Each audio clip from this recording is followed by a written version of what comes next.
Greetings and welcome to the Father Sebastiaan Experience, Vampires, Magic, and the Paranormal, with your host, me, Father Sebastian. And today we're going to have one hell of an episode. My best friend, my dear companion, my buddy and pal, the woman I see more than my wife.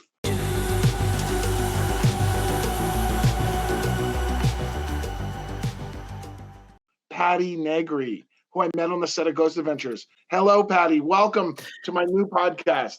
Welcome. I'm so happy to be here. Thank you. Congratulations on this beautiful new thing. I'm thrilled to be here. And yes, we see each other more than we see our spouses. Yeah, we'll be at Pace tomorrow. If everybody wants to come work out with us, Come on down. we love to work out, and Patty's the coach. You can do it virtually or in person. That's right. So, Patti, Yes. like for those who don't know who you are, can you give us a little rundown of who you are and what you do?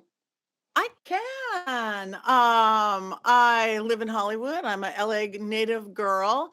I've been talking to dead people since I could talk. I've been doing seances and lifting the veil since I was 7 or 8.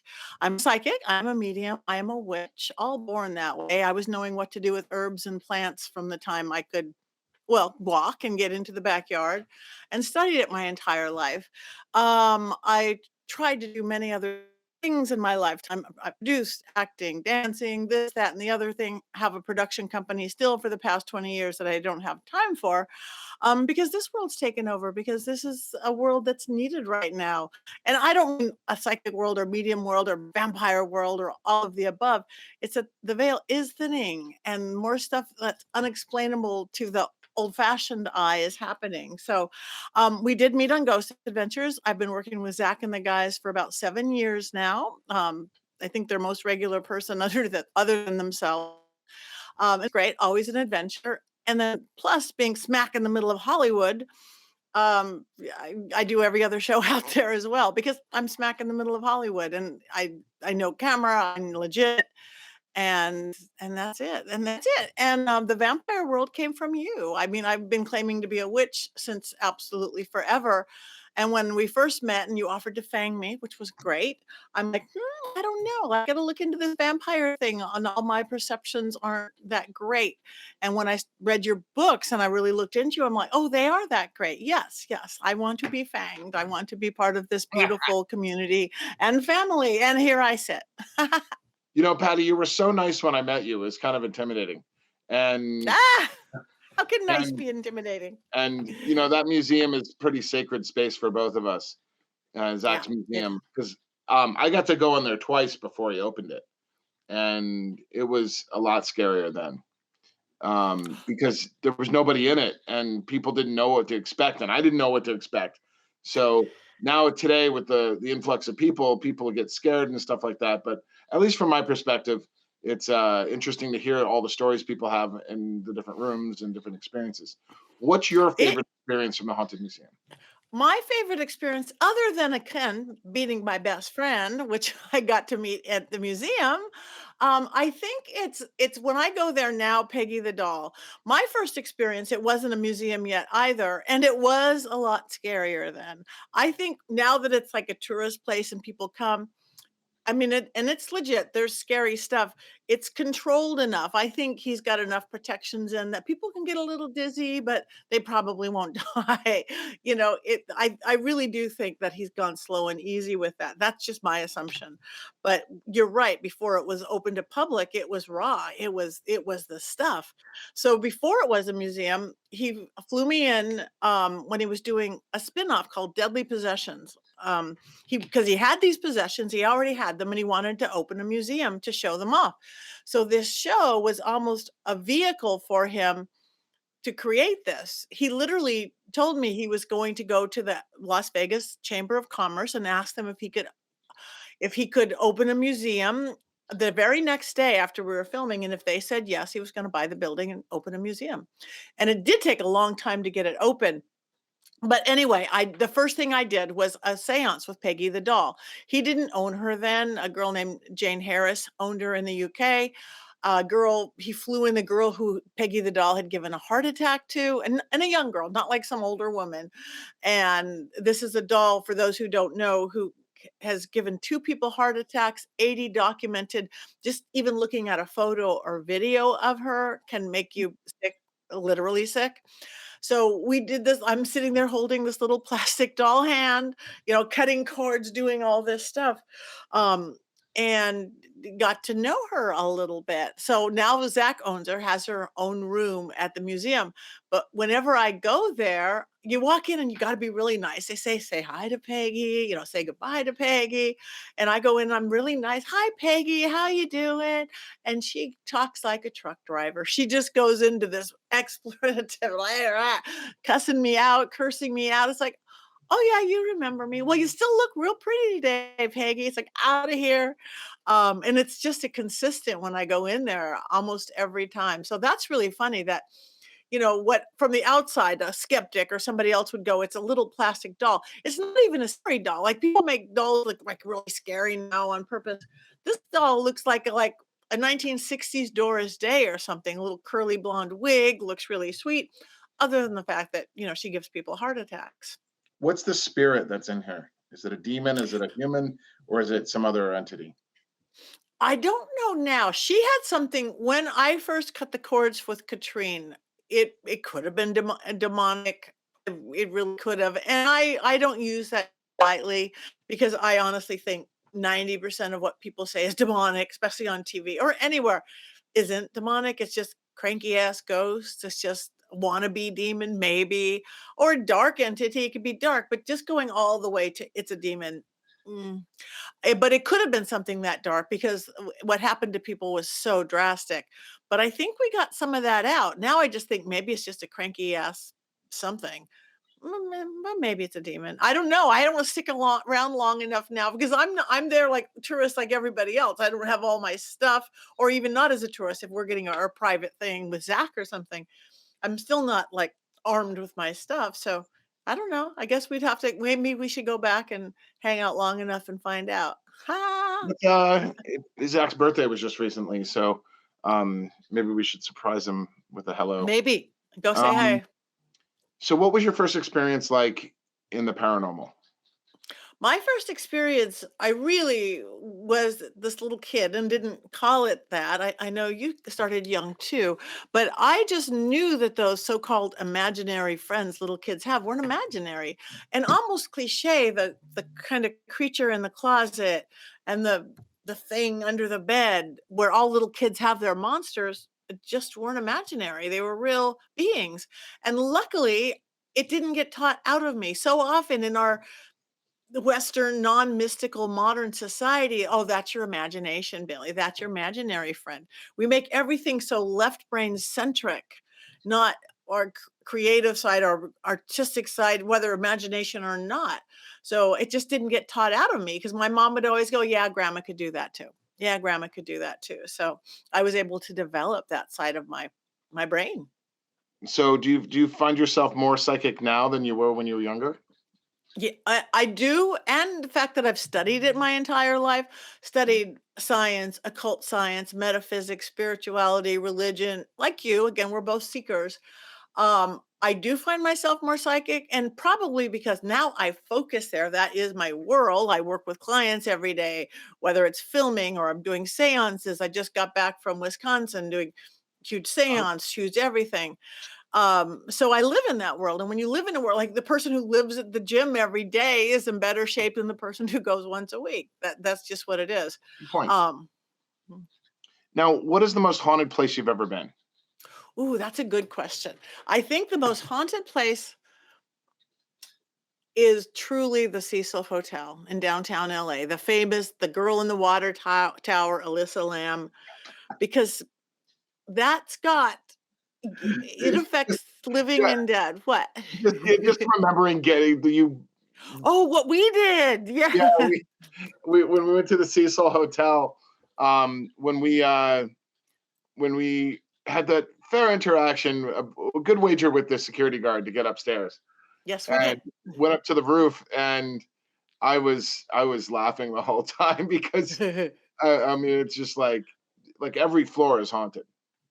Every floor is haunted. Yes, and we didn't even get the whole experience because it was like, okay, you have 30 seconds here. Go up, get to the roof. This is where somebody threw off a baby. Da, da, da, da, da. But that place truly, and I can't believe we did that. I cannot tell you. I've been there 2 nights with Ghost Adventures. I've been there one night, a long night, all night with my TFIL guys. You know, Elton that we work with, Yeah. and and ours was the world's shortest trip. But so many times I've gone there. I've gone with our friend Haley, the paranormal princess, and could not bribe my way in for anything. We just had the luck of the draw, or the fact that we were with you. We got in, even if it was just a bit. But that place, from the first time I went there for Zach, I didn't know where I was going. He never tells me where I'm going. He called me up. It's like, get here in 2 hours. And me being a girl going, 2 hours? Do I have time to like brush my hair, put on some lipstick? And he gave me an address. He said it's downtown. And I'm pulling up and I'm looking, oh, see the sign, Cecil Hotel. And I'm like, oh, that's the water tower, girl. But I didn't do research. I don't anyway to know that, oh, wait, Richard Ramirez lived there. Another serial killer lived there. The amount of people who, jumped out the window, thrown out the window, overdosed, killed people. I didn't know any of that. But Mm. walking up just to the building, you start getting overtaken with this desperation, this hopelessness. I mean, there was this rat that wouldn't even let me in the building. Usually, rats scurry away, they startle you, but he didn't scurry away. He kept going the same direction I would go. I would go right, and the rat would go right, and I'd go left and go left, and we're dancing in the middle of the road. I'm like, this is weird. Is he protecting me? Is he possessing me? I don't know. But by the time I got in, I was so forlorn. And there's Zach with the cameras and everybody going, okay, Patty, there's 14 floors, there's 700 rooms, they're all unlocked, and you tell us where to go. It's like, okay. And we go to the elevator, and like, oh, this is that elevator where she played that crazy elevator game. And it's like, it just overtakes you. And I did some really weird stuff when I was where I was Zach. Like, I'm opening the window and he's screaming at me because I didn't know. I let him right to a window somebody jumped out of. When I was there with the TFIL boys, I thought I was channeling, I thought I was talking. And I talk, and it's kind of dream state the way I channel. I'm rocking because I always rock. Um, but they just heard You do rock a gibberish. lot. I do rock. I rock. Both That's my rock and connection to roll spirit. I and rock and roll, married to a drummer. Yeah. But I also just rock. I rock. But I thought I was talking, and all they heard was gibberish. And Corey, he's really intuitive, that team. He said, we should play it backwards. My God, they played it backwards, and I was speaking English backwards. That's oh, I've wild. never heard that. That's wild. It's like, that's like I remember like when a kid they used to say like Beatles records played backwards or some weird thing like that. It's like, I mean, I can't do my alphabet backwards. I can't mess up like if somebody pulled me over and to see if I've been drinking and I haven't been drinking, and they go, do your alphabet backwards, X, Y, Z. I can't. I'd be going Z, X, X. I couldn't do it. So speaking backwards, they just played it backwards, and I spoke. That's that place is crazy. I think that's self-created. I don't think it's just some ghost or just some demon. I think it's created a tulpa or an egregore, something that's been created because of all the sadness and depression and everything else that has been there, and all the bad things that have happened there since it was built. That there's something way bigger than ghosts or humans or anything else. Yeah, Crazy. I It just affects the think there's a key living word and show. affects the dead. We ley line nexus could happen there. There could be a steed of energy. There could be just a vortex, a portal that just draws things to it. Okay, there could be a whole bunch of things in these haunted locations. Okay, more than just a ghost hanging out. Okay, so I'm curious to see what develops over the next couple of years because people are living in the hotel again. We were there. Yeah. It's, all these And beautiful didn't hotels are becoming um, uh, like called chapter 8 for low income and homeless, which is a great concept. 700 unused rooms, give them to the homeless and really poor who can't afford it. Great concept, but not to a building that makes you depressed and hopeless. We saw the people going in there. They look like zombies, didn't they? yeah. I hate to say it. I didn't want to talk bad about homeless people, but the way you put it, But it's true. It's just They true. almost were like arms out. Okay, yes, they're letting in their drug or whatever, but no, they looked like they were already being overtaken. And at that time, when we were there, not that long ago, there's 700 rooms. Didn't the guy tell us they'd only rented out 30 so far? Yeah, and they, That's crazy. crazy. The most haunted place that I've ever been, but the most unhaunted place I've ever been is the Paris Catacombs, which I definitely Mhm. gotta take you to someday. Yes, yes, Um, we must go. so we've got a trip to Romania coming up. I know. I'm What so what is going on excited. with this? What is it? I'm this is crazy, and everybody, oh my gosh, this weekend, everybody was talking about it because I was at another paranormal convention, and I had a bunch of, like, flyers for us and stuff.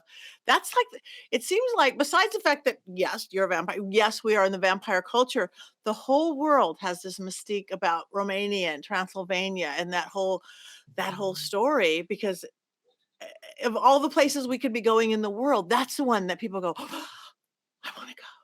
I like to compare it to the Jerusalem of vampires. It's the I Holy Grail. It's the Holy Land of vampires. Well, New Orleans is kind of like the Vatican of vampires. I like And that. yeah, it's pretty cool to see that. Um, the uh, the what are we going to do on the trip? Like, what are people going to expect? Um, it's right after Halloween, so people are still going to be in the mood. Give Yes. us a little example of what it's going to be like. I know we're going to, all sorts of castles, and of course, everything related to the Dracula story, to the real Vlad Castle, the one that they do as a Vlad Castle. You know these stories better than I, but like at the one that's all put together, we're doing a 5-course dinner. We're going to do ritual. We are going to do seance and lift the veil. The one that's in ruins, the real Vlad Castle, we're going to go and where most people don't go there or can't trump through that. We are going to the Witch's Pond to do ritual and magic. I can't wait because that's a place that nothing grows, nothing grows. So now witches are going, but whether it's this cursed land or whatever this is, we are going there. We are going to that forest, and I'm not good with names, but the considered the most haunted forest next to that one in Japan. There's one that's in Japan Yeah, that's there's crazy. 3 forests that I consider the most haunted. I forget the name of the forest in Romania, which is supposedly the most haunted forest in the world. There's the We're Black Forest going. in Germany, and then the Suicide Forest in outside of Tokyo. I think the Yeah. Suicide Forest is right near, uh, Mount Fuji, I think. I could be wrong. Wow. It's Yeah. like So 2 or I 3 wonder places. what that is. I don't know. I've not looked into it. It could be the land underneath it, could be grid lines, ley lines, just stuff that had happened at these places. They do seem to be natural places though, but Well, during the communist era, what I heard was that um, the there's a lot of UFO sightings because there's a lot of Soviet UFO things because supposedly there was a bunch of ships that crashed on Earth. Okay, from the static of the nuclear. From what I heard, that the reason why the gray aliens came to Earth was because the or paid attention to us is because the nuclear bombs went off, and that showed that we were at a ah, level of technological advancement that they were curious about us. And then when the Soviets set off some bombs, they went after. They checked that out. wow. That They sort of face makes sense. cultures that test nuclear weapons. Yeah.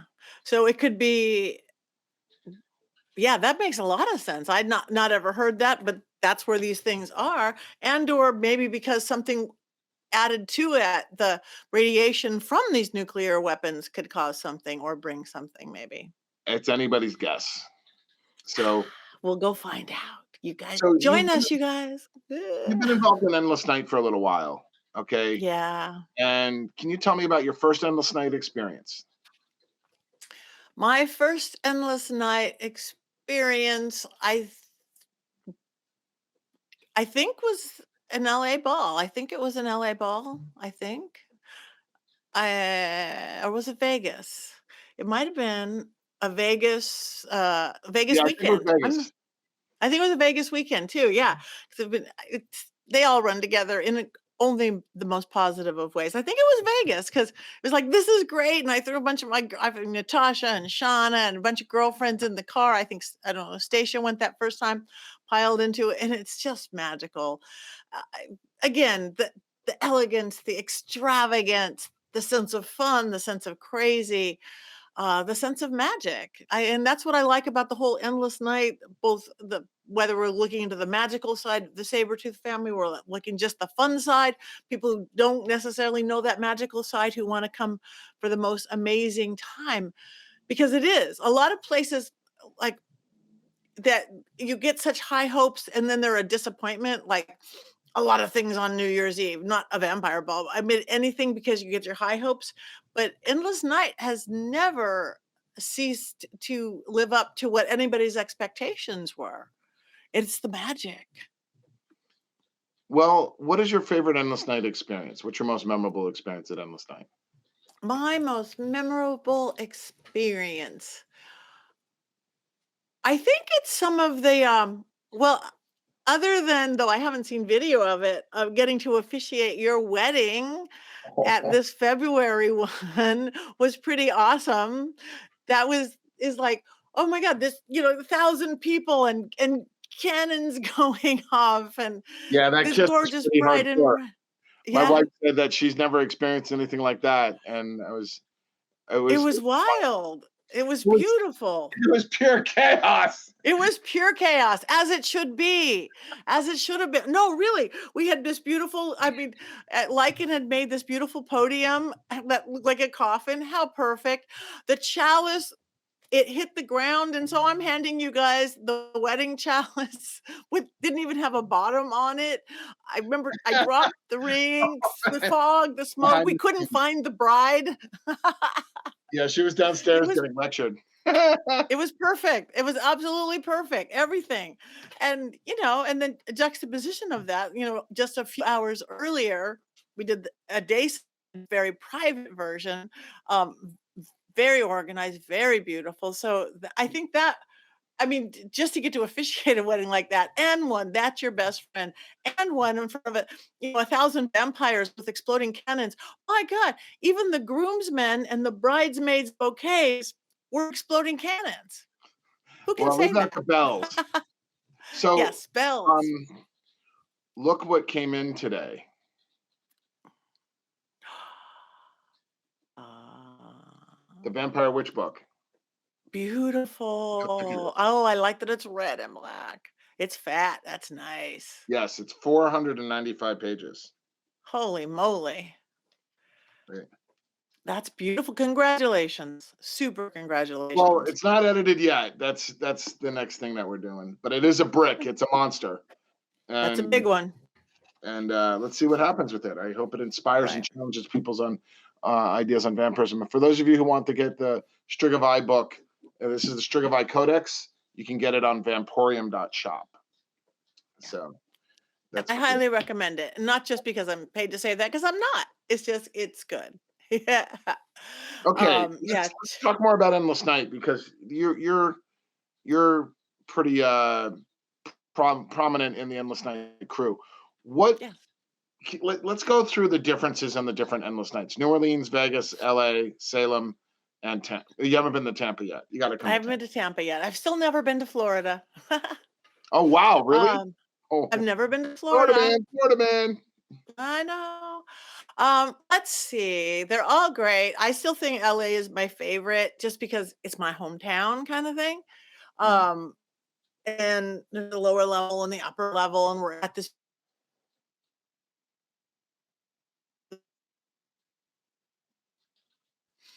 and it's in one of those in downtown LA, Start over, upper very level, near lower the level. Cecil.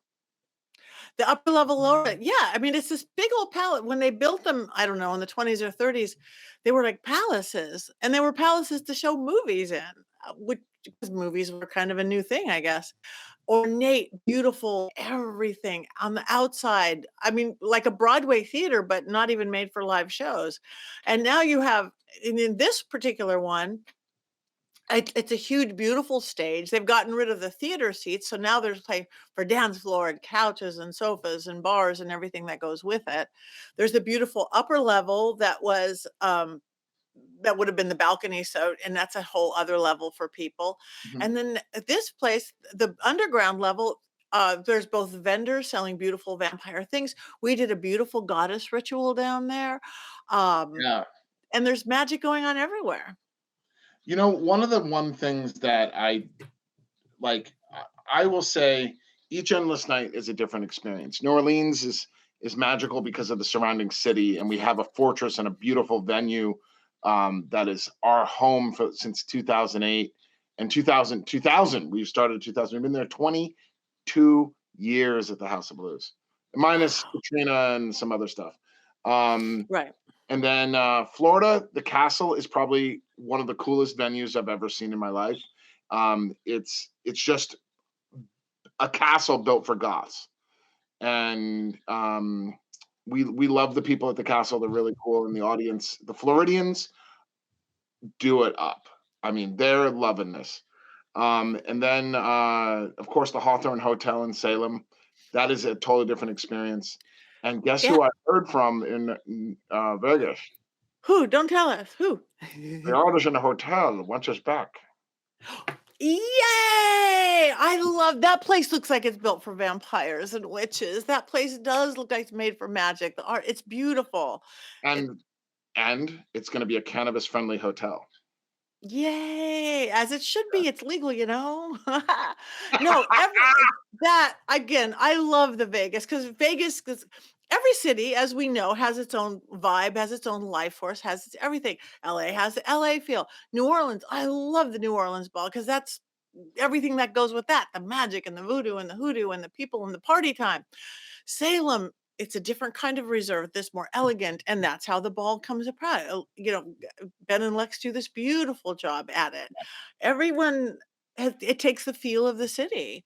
I wouldn't trust many people with my IP, my intellectual property, but I'm very confident in Ben and Lex, the ability to enhance the experience, refine the experience for Salem, because I wanted to throw events all over the country, but Salem for some reason was this um like something was saving it for the right people.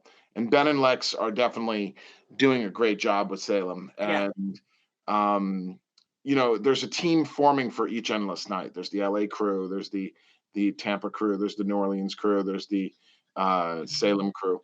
And I Uh-huh. love how Ben and Lex incorporated the whole crew from all the other ones for their launch event. Yeah, it And we had the whole hotel. The only problem that I'll say was that Salem was so crowded that we were like, you had to wait an hour to get a Italian sausage, which is my favorite. Or stops. So Yeah, and it wasn't that the ball was crowded, it's the city was crowded. We were fine inside our protected little Hawthorne hotel. You could go get something to eat, drink, and food and whatever you wanted, but you try to step out into one of the witchy shops while you're there and lined up in between the COVID and that. It's so like, "Ah!" their ideal target to do the Salem Vampire Ball, so you still get the Halloween vibe and the autumn weather, is the second or third week of September. So that way it introduces the Halloween season. And this was in the middle of October. I mean, I like Salem is a day trip for a lot of people because Salem's like very different from New Orleans in that it's an older city. That's one thing that I found out. Salem is older than New Oh, Orleans. Yeah. I Um, didn't know that. Salem as a city is older than New Orleans, and well, I'm gonna have to interview Ben and Lex, but Yeah. the the tourism is focused on the witches and the paranormal and all the witchy stuff versus New Orleans, which has a more diverse tourism bracket. There's the maritime tourism, there's the history tourism, there's the jazz tourism, um, and there's also 36,000 hotel rooms in New Orleans, and there's 400 hotel rooms in Salem. So Yeah, big it's a difference. day trip thing. So people drive in, so the traffic is nuts. Okay. But the thing is that Salem, you can go to Salem over and over and over and over and over and over and never get bored. Okay. And it's just like, and it's also in the middle of a major metropolitan area. New Orleans is this island in the middle of the South, Yeah. and but the thing is it's really interesting to see how the maritime culture of the pirates and the sailors and stuff like that is different in each city. But I would say that Salem and New Orleans have so much in common with the occult and supernatural and paranormal, um, Magic. and magic. I just sorry, I went on a rant. The cities are incomparable, but they're such sister cities. Yeah. I love the like I love the fact that we can have both every year. We can have Yep. Salem in September and New Orleans in October. Yep. We could just go So, place to place to place to place. so Patty, your agenda? What's next on your agenda? Next on my agenda is Dallas, Texas, which I went to the Dallas Ball once when I was there. I'm going there in not this next weekend because that's Easter. Staying home with my husband and my dog. The next weekend I'm going to be in Dallas, and then I headed for Ireland, doing a castle tour, a Game of Thrones castle tour. Cool. April, beginning of May, and then I've got all sorts of little things. Again, I kind of because 2 years ago I told myself I wanted to be on the Paracon circuit. I wanted to do more speaking, and Mhm. I'm a manifester, so now it's like every other week I'm out of town. I've got Florida, 2 things in Massachusetts, I've got Kansas, all sorts of places I've never been before going, but it'll be Okay. fun. Where is the weirdest place you've been? Oh, weird. That's uh, weird as could mean a lot of different things. Wasn't Texas, Weird. was it? No. No. Do you mean endless night weird or just weird in No, general? just weird in general. If you Weird want in to if general. you want to think on that we can do that. Um, but Yeah, I don't know. we're running out of time. Oh Okay. no. So Okay. is there anything you want to tell the audience an update, a new story, anything interesting? No, I've got all sorts of things coming up that I can't talk about yet, getting ready to air, including a new thing with Zach and the guys. I got to shoot with Jack Osborne and Katrina Weldman on their show Portals to Hell, which was really fun. That's airing, they just told me like June 6th or something. And then Cool. a lot of non-paranormal shows where I get to be the paranormal person, which cracks me up, like basketball wise, where they're like the camera people don't understand. It's like, why did the camera strain? It's paranormal, they're gonna use it, so that's fun, and it just shot A Mysteries Decoded, and a show that you shot a year or 2 ago too. Oh I yeah. just did that, a thing on the Cecil Hotel, another Cecil Hotel, the hotel that will not die. Yes. The So hotel I've is got all death that sorts of will not stuff, so die. the hotel that will not die, but everyone in it does. Yeah. So that's it. Just pattinegri.com. Follow me on social media. Like me. I just sent out a newsletter of all the places I'm going to be, and he goes to most of them with me. Jump in the suitcase. Let's go. All right, Patty. Ha, I'll see you guys. I'll see you tomorrow morning. Have a see you in the great day. morning. Um, where Thank you. where can people find your book, and what is it called? Oh, my book, Old World Magic for the Modern World. You can find it on Amazon or my website, pattinegri.com. It's a little book. It's his big book because you'll understand the little book when you start carrying them to conventions. Your big book, Uh, but you just ship them ahead. Ship them ahead. I'm No, getting but you shape can get of it this on book. Amazon. There's a lot more. Yeah, yeah. You have a better workout program than I do right here. Or my website, Patti Negri, ebook, audiobook, print everywhere, and a lot more stores now, so yay. Cool. Rock and That's roll, it. Patty. Thank Thank you very you. much for Thank you for joining having us. me on. Bye, see you in the morning.